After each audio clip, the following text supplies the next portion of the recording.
Hello student, Ranthambore children academy की online classes में आपका स्वागत है। आज हम पढ़ेंगे कक्षा 12 की हिस्ट्री, जिसका पार्ट फर्स्ट है। तो उसका तीसरा लेक्चर है आज। तो हमने पढ़ा कि इतिहास को 3 भागों में बांटा था, प्रागैतिहासिक काल, ऐतिहासिक काल और आदि ऐतिहासिक काल। तो जो आज हम पढ़ने जा रहे हैं सिंधु घाटी सभ्यता, ये आदि ऐतिहासिक काल का सब्जेक्ट है, टॉपिक है, ठीक है ना। तो सिंधु घाटी सभ्यता, तो मैंने कहा था कि आदि ऐतिहासिक काल में को वो काल कहा जाता है कि जिसमें लिखित साक्ष्य तो मिले पर उसको पढ़ा नहीं जा सका। तो उसमें आप अपन सिंधु घाटी सभ्यता को रख सकते हैं। यहाँ से हमें जो भी लिखित सामग्री मिली है तो उसको हम पढ़ नहीं सकते। इस बारे में सिंधु घाटी सभ्यता के बारे में हमें ज्यादा जानकारी उपलब्ध नहीं है। लेकिन यह एक नगरीय सभ्यता थी, है ना। सुव्यवस्थित सही ढंग से यहाँ पर मतलब मकान बने हुए थे, ठीक है ना। और अंडरग्राउंड नालियां मिली है, 2-2 मंजिल भवन मिले हैं, बड़े बड़े स्नानागार, अन्नागार मिले हैं। तो हम उसके बारे में पढ़ेंगे। और सभ्यता क्या होती है कि वह नगर, तो वह शहर जो मतलब किसी समय में बड़े अपने उच्च स्तर पे था और किसी न किसी प्राकृतिक आपदाओं के कारण वो क्या हुआ कि उसका विनाश हो गया। और अब क्या है कि जब खुदाई करते हैं तो उसके अवशेष नीचे से निकलते हैं जमीन में से, और उनको अनुमान लगाकर उस सभ्यता के बारे में हम पता कर सकते हैं कि किसी टाइम पे यहाँ पे कोई शहर बसा हुआ था और यहाँ पे लोग इस तरह से रहते थे। यहाँ पे खेती किस प्रकार की जाती थी, कौन से जानवर पाले जाते थे, ठीक है ना। धर्म किस धर्म को अपनाते थे, तो उसके बारे में लोगों के सामाजिक जीवन, आर्थिक जीवन के बारे में हमें जानकारी मिलती है। तो हम पढ़ेंगे सिंधु घाटी सभ्यता। तो देखो, सिंधु घाटी सभ्यता को सबसे पहले, क्योंकि सिंधु घाटी सभ्यता वर्तमान में पाकिस्तान में है और इसका नाम सिंधु घाटी सभ्यता इसलिए रखा गया है क्योंकि यह सिंधु नदी के किनारे पर मिली थी, ठीक है। तो सिंधु घाटी सभ्यता को सबसे पहले 1826 में चार्ल्स मेसन ने देखा और कहा कि इन टीलों के नीचे कोई रहस्यमयी वस्तु है। मतलब जो चार्ल्स मेसन है, उन्होंने 1826 में अनुमान लगा के बोला कि भाई क्या है कि इन टीलों के नीचे, क्योंकि बड़े बड़े टीले बने हुए थे, तो इन टीलों के नीचे क्या कोई रहस्यमयी वस्तु है। उसी प्रकार 1856 में जॉन बर्टन व विलियम बर्टन नामक 2 भाई थे और दोनों इंजीनियरों ने क्या है कि लाहौर से मुल्तान कराची तक रेल लाइन बिछाने के लिए हड़प्पा के टीलों से कच्ची ईंटों निकालकर प्रयोग में ली। भाई दोनों भाई थे, विलियम, जॉन बर्टन और विलियम। तो इन्होंने 1856 में क्या है कि इनको क्या है कि अंग्रेजी सरकार ने रेल लाइन बिछाने का काम दिया। तो वहां पे जब काम दिया इनको, तो इन्होंने क्या किया है कि वहां पे बड़े बड़े टीले थे, तो वहां से कच्ची ईंटें निकाली और उसको प्रयोग में ली गई। और इस कार्य का जो नेतृत्व करने वाले थे ए कनिंघम। ये क्या कर रहे थे, उस रेलवे लाइन का जो कार्य चल रहा था उसका नेतृत्व कर रहे थे। तो ए कनिंघम ने कहा कि इन टीलों के नीचे कोई ना कोई शहर जरूर है जो अति प्राचीन है। सन 1920 में पुरातत्व विभाग का निर्देशक सर जॉन मार्शल को बनाया गया, जिन्होंने दयाराम साहनी के नेतृत्व में हड़प्पा टीलों की खुदाई का कार्य शुरू कर दिया।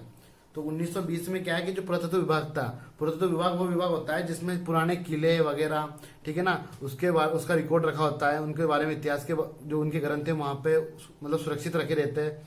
तो ठीक है, उसका जो निर्देशक है वो सर जॉन मार्शल को बनाया गया, जिन्होंने क्या किया, दयाराम साहनी के नेतृत्व में हड़प्पा टीलों की खुदाई का कार्य शुरू किया। तो इस सभ्यता को सर्वप्रथम सिंधु घाटी सभ्यता कहा गया है। तो सिंधु घाटी सभ्यता इसलिए कहा गया है इसको क्योंकि सिंधु नदी के किनारे इस सभ्यता का विकास हुआ और सिंधु नदी के किनारे इस सभ्यता का मतलब हमें प्राप्त हुई। हड़प्पा नामक स्थान पर उत्खनन होने के कारण इसे हड़प्पा सभ्यता भी कहा गया है। उपनाम, तो इसको और किस नाम से जाना जाता है, तो प्रथम नगरीय सभ्यता, क्योंकि उस समय जब इसका खुदाई हुई तो मतलब इसके अंदर सुदृढ़ नगर मिला हमें, समकोण पर काटती हुई सड़क मिली, कुएं मिले, बड़े बड़े स्नानाघर मिले, इसके अलावा हमें बड़े बड़े अन्नागार मिले, खेतों के मतलब कृषि के साक्ष्य मिले। तो इस पर से इसको कह सकते हैं कि यह एक प्रथम नगरीय सभ्यता थी। और इसमें जब खुदाई हुई तो हमें तांबे के बर्तन भी मिले, तो इस वजह से क्या है कि ताम्रयुगीन सभ्यता भी इसको कहा जाता है। और कांस्य युगीन, तो कांस्य के भी यहाँ पे हमें कांस्य जो धातु होती है तो उसकी भी वस्तुएं मिली, तो इसको कांस्य युगीन सभ्यता भी कहा जाता है। और ऋग्वेद में इस सभ्यता को हरियुपिया कहा गया है। तो इस सभ्यता का जो आकार है वो त्रिभुजाकार है और जो इसका विस्तार है भाई कहाँ तक फैली हुई है, तो ये वर्तमान में अफगानिस्तान, भारत, पाकिस्तान देशों में 12,99,600 वर्ग किलोमीटर तक फैली हुई है। तो इसका एवरेज मतलब 13 लाख वर्ग किलोमीटर तक ये तीनों देशों में फैली हुई है। इस सभ्यता का मूल केंद्र पंजाब सिंध प्रांत था। कि भाई सबसे ज्यादा क्या है कि जब भारत आजाद नहीं हुआ था तो इसी जो सभ्यता थी उसका जो मूल केंद्र माना गया है वो पंजाब को माना गया था। तो पर स्वतंत्रता के बाद इस सभ्यता के जो सर्वाधिक स्थल है वो भारत के गुजरात राज्य में मिले। तो इसके जो प्रमुख स्थल है उनके बारे में अध्ययन करते हैं। तो प्रमुख स्थल है हड़प्पा। हड़प्पा जो कि रावी नदी किनारे स्थित है। तो रावी नदी किनारे पर जो हड़प्पा सभ्यता है वो स्थित है और ये वर्तमान में मोंट गोमरी नामक जो जिला है जो पाकिस्तान में है वहां पर है।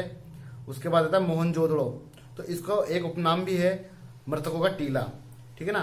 तो यह जो सिंधु नदी के किनारे स्थित है ये सभ्यता मोहनजोदड़ो, और ये लरकाना पाकिस्तान में स्थित है। उसी प्रकार पढ़ते हैं चनहूदड़ो सिंधु नदी किनारे सरकंड पाकिस्तान में। लोथल जो भोगवा नदी किनारे पे है जो गुजरात भारत के अंदर स्थित है। सुरकोटड़ा ये भी गुजरात में है। इसके अलावा कालीबंगा और पीलीबंगा जो वर्तमान में हनुमानगढ़ राजस्थान में है। सरस्वती और घग्गर, सरस्वती नदी को घग्गर नदी कहते हैं तो उसके किनारे पर स्थित है। कालीबंगा जो सभ्यता है उसका नाम कालीबंगा, वहां पर जो खुदाई के दौरान काली चूड़ियां मिली तो उस कारण उसको नाम कालीबंगा पड़ गया। सिंधु घाटी सभ्यता के अन्य प्रमुख स्थलों के बारे में देखते हैं। 7वें नंबर पता धोलावीरा। धोलावीरा है ये कच्छ जिला गुजरात में स्थित है। इसके बाद बनवाली। बनावली जो है सरस्वती नदी किनारे स्थित है जो कि वर्तमान में हरियाणा में है। रंगपुर जो कि भादरा नदी किनारे गुजरात में स्थित है। कोट दीजी ये पाकिस्तान में स्थित है। सूतकांगेडोर ये दाश्क नदी पाकिस्तान में स्थित है। रोपड़ सरस्वती नदी पंजाब में स्थित है। मांडा चिराव नदी जम्मू कश्मीर में स्थित है। देमाबाद परवरा नदी महाराष्ट्र में स्थित है। आलमगीर हिंडन नदी उत्तर प्रदेश में स्थित है और बालाकोट पाकिस्तान में स्थित है। ये जो 16 प्रमुख स्थल है ये सिंधु घाटी सभ्यता के प्रमुख स्थल है। इसके बाद हम इसको मैप से समझे तो देखो साइड में मैप बना हुआ है। तो इसमें देखो जो सूतकांगेडोर पाकिस्तान से लेके और आलमगीर उत्तर प्रदेश तक ये सभ्यता फैली हुई है। मतलब इसको अपन देखें तो पश्चिम में जो पश्चिम दिशा में सूतकांगेडोर पाकिस्तान से ये स्टार्ट होती है और आलमगीर यूपी तक ये पूर्व दिशा तक फैली हुई है। ऐसे उत्तर में देखें इसको तो मांडा जम्मू कश्मीर से ये शुरू हो रही है। मांडा जम्मू कश्मीर दाश्क नदी किनारे से स्टार्ट है ये उत्तर दिशा में, और जो दक्षिण में ये देमाबाद महाराष्ट्र तक फैली हुई है। तो इसका जो विस्तार है वो आपको मैप में भी मैंने बता दिया कि पाकिस्तान सूतकांगेडोर से लेके आलमगीर यूपी तक और जम्मू कश्मीर मांडा से लेके देमाबाद महाराष्ट्र तक ये फैली हुई है। और जो इसका कुल क्षेत्रफल कितने क्षेत्रों में फैली हुई है ये तो अफगानिस्तान पाकिस्तान और भारत देश में फैली हुई है और ये 13 लाख वर्ग किलोमीटर के क्षेत्र में ये सभ्यता फैली हुई है। अब इसके बाद अगले जो वीडियो लेक्चर में हम जो सिंधु घाटी सभ्यता की जो नगर नियोजन प्रणाली है कि स्नानागार कैसे थे, भवन निर्माण प्रणाली किस प्रकार की थी, सड़की व्यवस्था कैसी थी, उस समय जो सामाजिक जीवन कैसा था, धार्मिक जीवन कैसा था, इसके बारे में अध्ययन करेंगे। इसके अलावा एक एक जो सभ्यता है इनके बारे में विस्तार से अपन इसका अध्ययन करेंगे। धन्यवाद।